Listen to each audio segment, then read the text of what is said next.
মুস্তাফিজুর রহমানের আইপিএল খেলা এবং সাকিব আল হাসানের পিএসএল খেলা, এই দুইটা বিষয়ে বর্তমানে বাংলাদেশ ক্রিকেটে খুব বেশি আলোচনা চলতেছে। এই প্রসঙ্গে কয়েকটা প্রশ্ন বাংলাদেশের সাধারণ ক্রিকেট দর্শকদের মনে আসতেছে, সেই প্রশ্নগুলোর অ্যান্সার দেওয়ার চেষ্টা করব এই ভিডিওতে।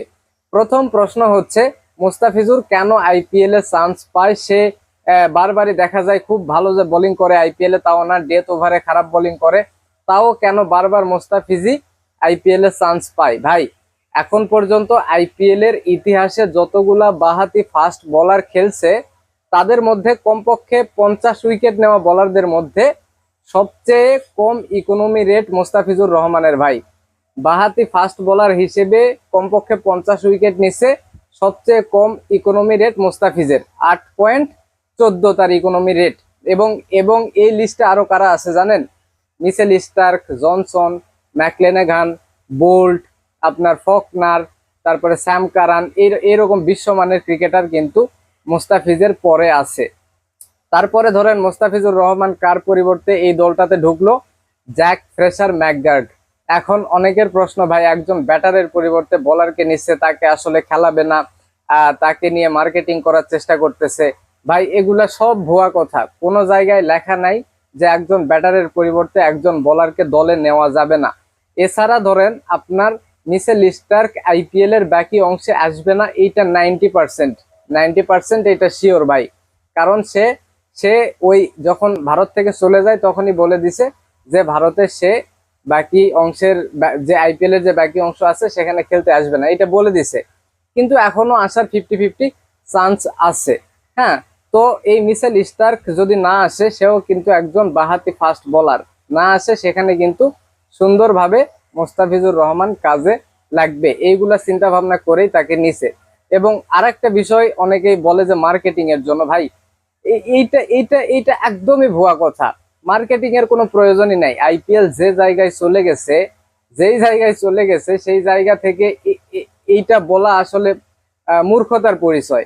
হ্যাঁ, আইপিএল এর বাংলাদেশি প্লেয়ার কিনে আইপিএল এর মার্কেটিং করতে হবে, এইটার প্রশ্নই ওঠে না, এটার কোনো প্রশ্নই ওঠে না। এমন যদি হতোই তাইলে ওই নিলাম থেকেই বাংলাদেশি প্লেয়ার নিত তারা। হ্যাঁ, এই হচ্ছে অবস্থা। তারপরে আরেকটা প্রশ্ন, আইপিএল এ এই মুস্তাফিজুর রহমান এইবার খেলতে পারবে কিনা?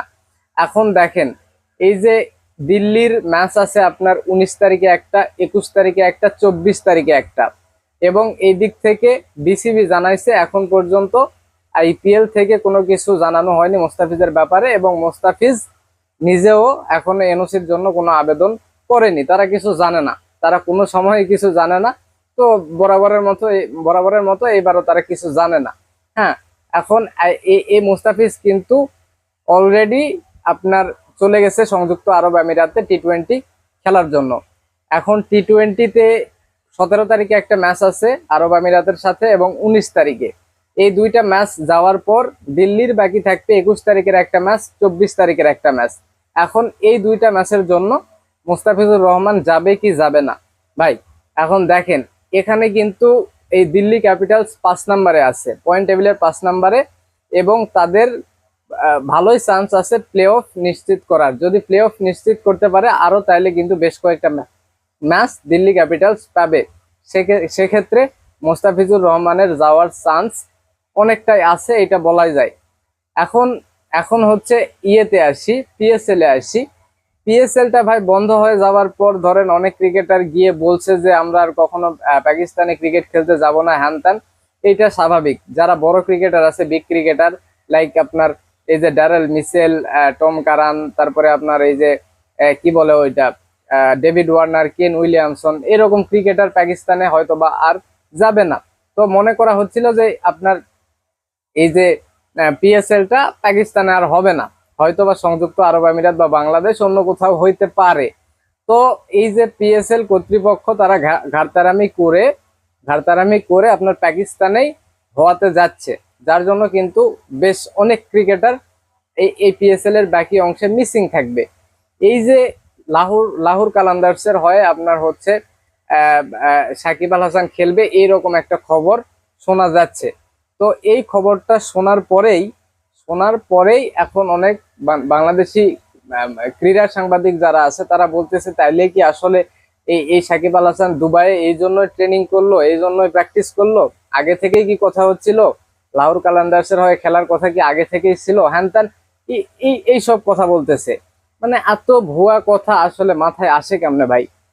সাকিব আল হাসান লাহোর কালান্দার্সে পিএসএল এ গিয়ে খেলবে, মানে এত মিলামিলির কি আছে ভাই? এখানে একদম সোজা হিসাব, একদম সোজা হিসাব হচ্ছে আপনার পিএসএল বন্ধ হয়ে যাওয়ার পর এই যুদ্ধ পরিস্থিতির কারণে এখানে বিদেশি ক্রিকেটার গুলা, বেশ কিছু ক্রিকেটার বাকি অংশে মিসিং থাকবে, যার জন্য একটা ভ্যাকুয়াম সৃষ্টি হয়েছে, ফাঁকা জায়গার সৃষ্টি হয়েছে।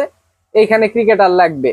এখন সব ক্রিকেটার আপনার পাকিস্তানে আসতে চাচ্ছে না, যার জন্য তারা বাধ্য হয়ে বেশ কিছু পুরনো ক্রিকেটার যারা ইন্টারন্যাশনাল ক্রিকেট খেলতেছে না, মানে বয়সও বেশ হয়ে গেছে, এইরকম ক্রিকেটার টানতেছে। হ্যাঁ, যেমন সামিত প্যাটেলের সাথে পর্যন্ত লাহোর কালান্দার্স যোগাযোগ করছে লাহোর কালান্দার্সের হয়ে খেলার জন্য, বাকি যেই টুর্নামেন্টের বাকি যে অংশটা আছে এইটাতে। তো সাকিব আল হাসানকেও সেই জন্যই, তার সাথেও সেই জন্যই যোগাযোগ করা হয়েছে। সে এখন বসে আছে, ইন্টারন্যাশনাল ক্রিকেট খেলতেছে না। আবার এখানে লাহোর কালান্দার্সের বেশ কিছু প্লেয়ার মিসিংও হয়ে যাচ্ছে বাকি অংশে। তো এখানে তো প্লেয়ার লাগবে। যারা কারেন্ট ইন্টারন্যাশনাল প্লেয়ার যারা আছে তারা আসলে পাকিস্তানে পাকিস্তানে আসতে চাচ্ছে না, পাকিস্তানে আসতে চাচ্ছে না এই সময়টাতে।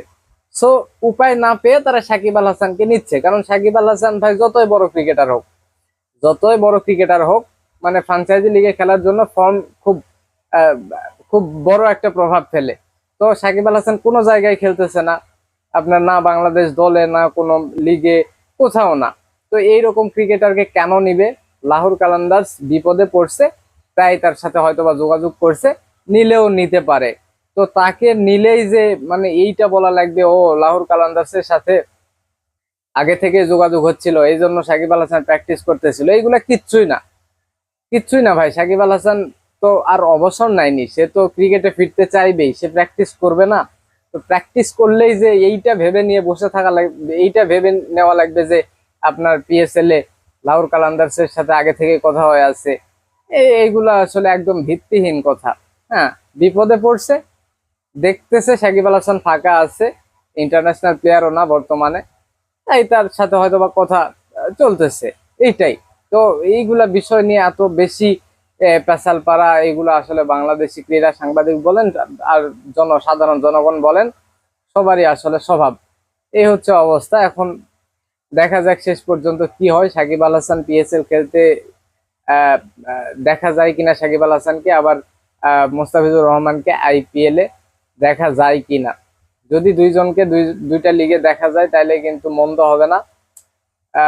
আরেকটা বিষয় হচ্ছে বাংলাদেশি প্লেয়ার পিএস আইপিএল এ না খেললে আইপিএল কেউ দেখে না, হ্যান ত্যান, এইগুলো আসলে ভুয়া কথা ভাই। যারা ক্রিকেট খেলা দেখে তারা আইপিএল এমনিতেই দেখে, বাংলাদেশি প্লেয়ার খেলুক আর না খেলুক।